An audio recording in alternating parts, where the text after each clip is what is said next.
Todos os ensinos escriturísticos se conectam formando um cenário perfeito, onde nenhuma de suas doutrinas são o que são se não estiverem conectadas às outras mais, que não somente servem de suporte, mas mesmo de consolidação. Tamanha é a profundidade da peculiaridade deste livro sagrado. Livro este que, conquanto não valorizado como deveria, ainda assim, para aqueles que o amam, é de fato lâmpada para os pés e luz para o caminho. Quem já caminhou na escuridão sabe, consegue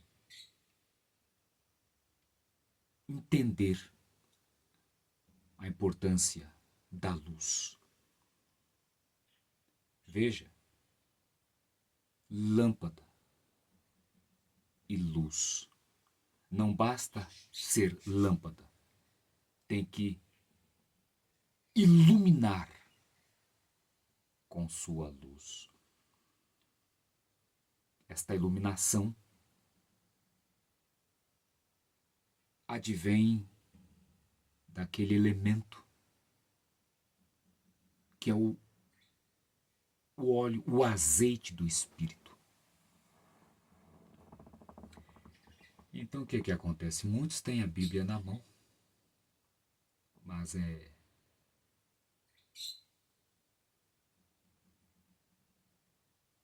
de certa forma, como uma lâmpada apagada. Porque a Bíblia só passa a ter a sua aplicabilidade, a sua utilidade real, quando assessorados pelo Espírito que a inspirou. Então, ilumina a nossa mente. Capacita-nos a abrir os olhos e enxergar no lugar escuro. E então, caminhar com segurança. Sobejam as provas que dão suporte àquilo que nós cremos e ensinamos. Veja que não é nos possível falar sobre a volta de Jesus sem considerar os fenômenos naturais que as Escrituras apresentam. Terão lugar, participam, porque Deus determinou no início, em Gênesis, que os astros serviriam de sinais. E não só nos céus haveriam tais sinais, como também na terra, e envolvendo mesmo as águas. Então não tem como nós precisarmos os aspectos escatológicos da palavra de Deus sem fazer isso tendo por base a cosmologia bíblica estabelecida por Deus no seio da sua igreja, do seu povo. Incrível que há muitos doutos que reconhecem, por exemplo, que não tem como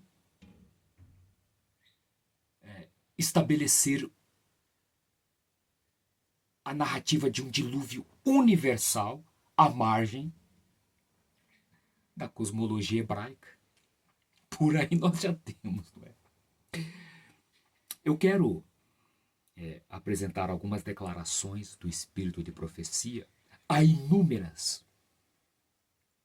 E dentro deste assunto, cosmologia, sobre variados pontos, mas eu quero precisar um de forma mais específica, envolvendo alguns aspectos que terão lugar por ocasião da volta de Jesus.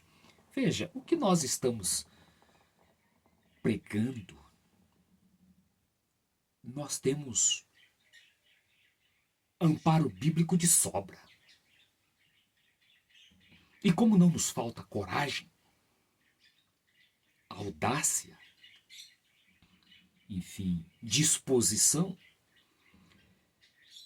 então é claro que nós persistimos a despeito da oposição.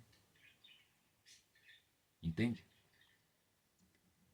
E uma vez que o nosso dever é pregar a palavra inste a tempo e fora de tempo, quer ouçam, quer não ouçam, então nós insistimos. Bom, vamos a alguns textos do livro O Grande Conflito, mais precisamente no capítulo O Livramento do Povo de Deus, e vamos fazer algumas reflexões. Tá? Há muitos textos. Eu posso provar para os senhores que o espírito de profecia defende um conceito geocêntrico de nosso mundo. Eu posso provar no espírito de profecia, com base bíblica, porque o fundamento é esse. Tá? As escrituras como nossa única regra de fé e prática. E claro, tendo os testemunhos como suporte, mas sempre, sempre prezando pela primazia da palavra de Deus. Ellen White e a volta de Jesus numa terra circular, o grande conflito. Como eu já falei, o capítulo é o livramento do povo de Deus e vamos considerar alguns destes pontos neste capítulo. O povo de Deus ouve uma voz clara e melodiosa dizendo: olhai para cima, e erguendo os seus olhos para o céu, contemplam o arco da promessa. Veja, olhar para cima. De qual ponto? Do ponto de onde se está, a superfície da terra. Olhando para cima, erguendo os olhos para onde? Para o céu. Contemplam o quê? O arco da promessa. Veja, o arco, ele é meio círculo ou um círculo inteiro? É meio círculo. Significa que ele tem começo e tem fim. Quem olha está sobre a superfície da terra e vê o arco. Estamos falando aqui da volta de Jesus e do povo dele em toda a face da terra. Verá este arco. De um ponto a outro. E isso só é possível numa terra cuja superfície é circular e que possibilita assim o quê? A formação deste arco. Agora, num globo, impossível. Impossível. Porque uma esfera não tem começo e nem fim. O que nos diz a Bíblia? Naquele dia se dirá: eis que este é o nosso Deus em quem esperávamos, e ele nos salvará. Este é o Senhor Jeová, a quem aguardávamos. Na sua salvação exultaremos e nos alegraremos. Isaías 25, 9. A terra inteira se eleva e se distende como as ondas do mar. Sua superfície está fragmentada, suas próprias fundações parecem estar cedendo. Terra, superfície, fundações. O que nos diz a Bíblia? E os fundamentos da terra tremem, de todo será quebrantada a terra, de todo se romperá, e de todo se moverá a terra, de todo vacilará a terra como ébrio e será movida e removida. Isaías 24, 18 e 19. Chegará o momento em que a terra vai ser movida, vai cambalear como um bêbado, mas afirmar que agora ela está cambaleando em torno do seu próprio eixo e em redor do sol, mentira. Ideia humana. Ideia humana. Ela tem fundamentos firmemente estabelecidos na terra primitiva, junto às águas primitivas, debaixo de dos céus primitivos. Gênesis 1. Houve um recorte para criar o nosso mundo. A terra que nós pisamos é uma fração de uma extensão de terra muito maior do que a gente pode imaginar. Enfim, nós vamos fazer um estudo especial sobre a criação, a semana da criação, Gênesis 1, e vamos aprofundar esta questão. Aparece então recortada contra o céu uma mão segurando duas tábuas de pedras dobradas uma sobre a outra. Os 10 mandamentos divinos, breves, compreensivos e autorizados, são apresentados à vista de todos os habitantes da terra. Todos os habitantes da terra verão ao mesmo tempo as tábuas sendo vistas no firmamento, no céu. Todos. Não tem essa de que alguém está lá na parte de baixo do globo e a outra parte na parte de cima. Não existe isso. Eratóstenes comprovou, como nós fizemos em nossos estudos anteriores, a redondeza da terra. Compreende? Isaías 40, 22. Deus da sua morada olha para a terra e vê todos os seus moradores. Círculo, hug, hebraico. O que nos diz a Bíblia? Os céus anunciarão a sua justiça, pois Deus mesmo é o juiz. Salmo 50, 22. A voz de Deus é ouvida desde o céu, suas palavras ecoam através de toda a terra. O Israel de Deus as ouve com um olhar fixo no alto. Logo aparece no oriente uma pequena nuvem negra, com cerca de metade do tamanho da mão de um homem. Suas palavras ecoam através de toda a terra. O Israel de Deus as ouve com um olhar fixo no alto. Todo Israel de Deus, espalhado por toda a superfície da terra, verá, ouvirá. Isso só é possível o quê? Numa disposição. Não importa a topografia da terra, se ela é irregular ou não, enfim, e é irregular. Não importa de onde se esteja, verão.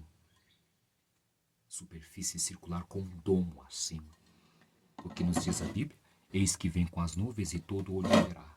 Todas as tribos da terra se lamentarão. Apocalipse 1, 7.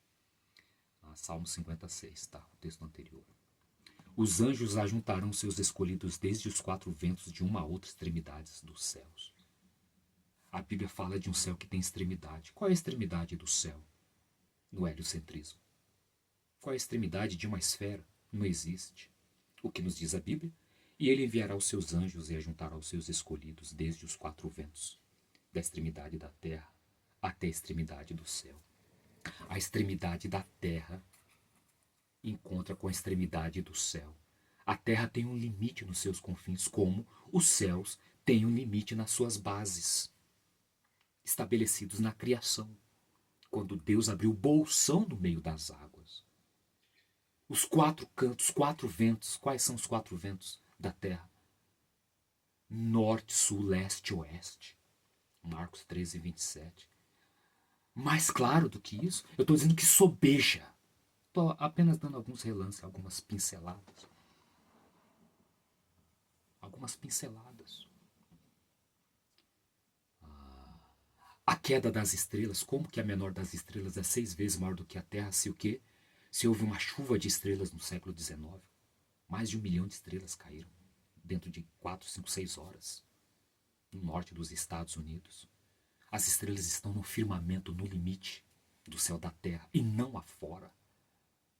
Então, existem muitos fenômenos cosmológicos que comprovam a cosmologia hebraica. Questiona isso, desacredita isso, quem não tem uma fé perfeita. E o nosso propósito é o quê? É fortalecer a fé. A fé vem pelo ouvir e ouvir a palavra de Deus. Quem crê será salvo, mas quem não crê, e veja, crer toda a palavra que procede da boca de Deus, não parte dela. Bom, medite nisso. Seu irmão Cristo, Alexandre Botelho.